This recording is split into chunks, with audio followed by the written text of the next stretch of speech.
继续来看台中的警察要掠毒贩，来到门前，警察是规个人当势出大力，把门暂开。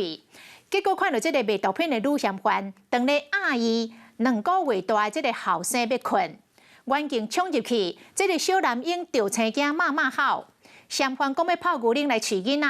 远警随着主动来帮忙，就是要互嫌犯找借口来逃走，或者是湮灭证据。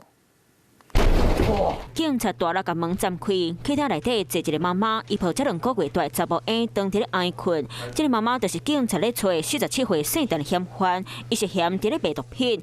警察看查某婴一直咧哭，目镜来倒3共按打。70嘛吼，温度刚刚好，大概40度啊。 警察是手替嫌犯泡奶奶，互囡仔啉，毋是警察的心。警察讲是惊嫌犯讲要泡奶奶，煞趁机会让杠栓，或者是湮灭证据，才主动讲要来斗3工，爱嫌犯卖叮当。在生产后不久，载着男婴至各地贩毒牟利，且随身携带各式婴儿用品，认为可减低遭警察盘查或追缉的风险。 警察讲，这个嫌犯长期伫咧标里卖毒，有生的时嘛继续伫咧买卖毒品。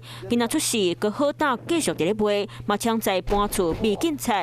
一摆米伫咧叶贴山顶的铁皮厝内底，嘛是叫找到。警察联络查甫婴的爸爸，将查甫婴带回去照顾。啊，那卖毒的妈妈是红以上法办。嗨，我是映彤，记得订阅华视的 YouTube 频道，并且要开启小铃铛哦，站起来！